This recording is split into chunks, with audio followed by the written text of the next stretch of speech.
long, it was the new frontier, but in the 21st century, space is very much a competitive global battleground. Dr. NAMRATA GOSWAMI co-authored the book Scramble for the Skies, the great power competition to control the resources of outer space. The book focuses primarily on China, the United States and India. Dr. GOSWAMI joins us now. Thank you so much for joining us today. I wanted to start there. Why are these three nations specifically under the spotlight?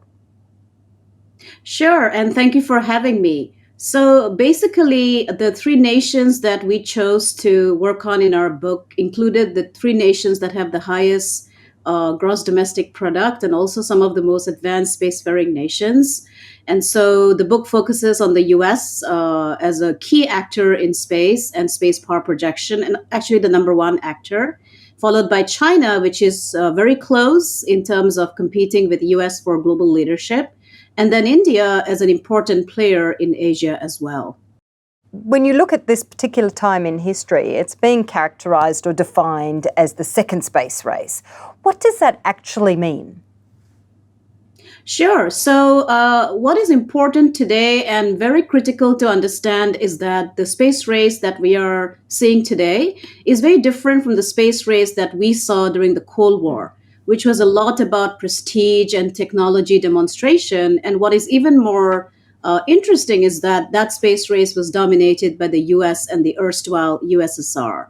Today's space race is actually a lot about who is going to be able to dominate the economic benefits of space. So in the book, what we look at is this concept of space resources, where countries like the US, China, India, and middle powers like the United Arab Emirates and Luxembourg are starting to view space from a utilization and economic power perspective.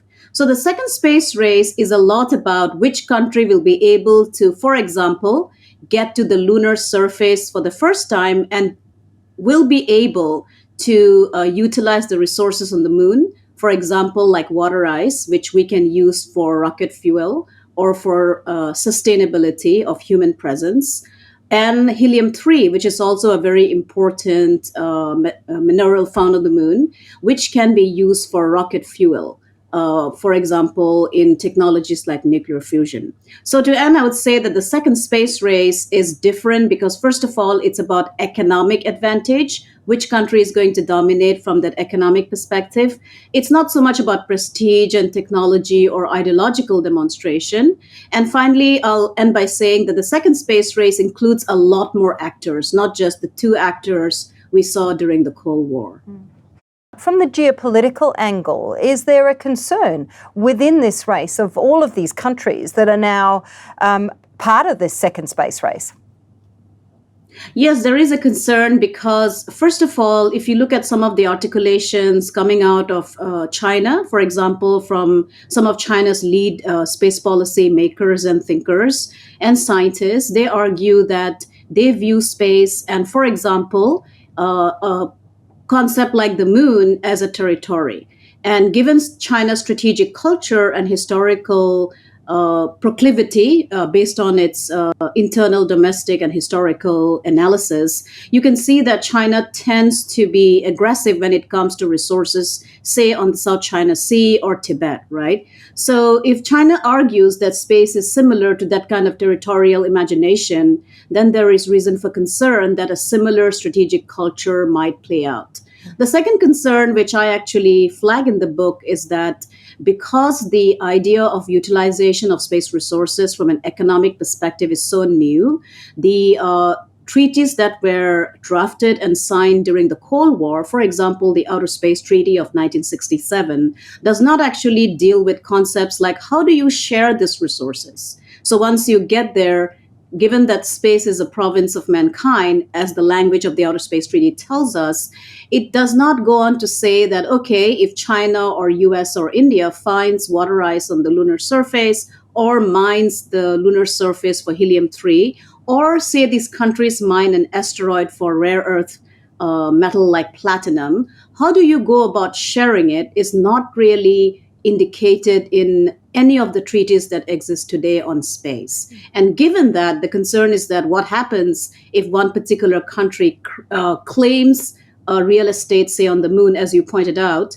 and then refuses to share that particular real estate with another country? Who will decide and who will basically be the policeman there, right? It's not clear as of today. What is your expectation with all of your, obviously, your insight and your knowledge of the situation? What is your expectation or your view on how this will pan out? I think my expectation is that there will be pressure from countries, for example, like Luxembourg, the United Arab Emirates. And actually, what is interesting that in the last 2 years, we have seen that the United Kingdom has actually pushed for United Nations resolution, for example, 7536, which actually calls for responsible behavior in space and also for building better normative frameworks to deal with the future that is to come. And by what is important is that the United Kingdom calls for consensus building, right? So my expectation is that the Outer Space Treaty as it stands today will hold, but there will be the development of further frameworks for the utilization of space resources and space development, given that the future we are talking about includes trillions of dollars and several nations that will develop that capacity. What does the ultimate prize look like for the victors of the space race? So I think the ultimate prize is that space is a very critical part of a nation's grand strategy and comprehensive national power. And today, if you think about it, space is a critical infrastructure. And I think the ultimate prize is, in the assessment from our book and my overall expertise, what I've come to the conclusion is that the country that actually articulates the most far-reaching economic vision, invests resources to build capacity, and then identify space as a critical infrastructure, and China has already done that in 2020. The ultimate prize is that you will then have the resources that will help you to establish the framework and international influence as a great power and actually a lead actor by, say, 2049. And the only country that has articulated such an ambition today is China. The US has, of course, woken up to this particular critical infrastructure concept. There are policies from the former Trump administration and the Biden administration to include supporting the Artemis Accord. And so we'll have to wait and see. And I'll finally end by saying that what we have seen during the Ukrainian invasion of Russia is that space is playing a critical role in that particular sector as well. And we can see that Russia is threatening to leave the International Space Station and join with China to build their space capacity. So the ultimate prize is the country that takes this particular space race seriously will end up in a leadership position. It's a very, very interesting conversation, Dr. Goswami. We really do appreciate your time.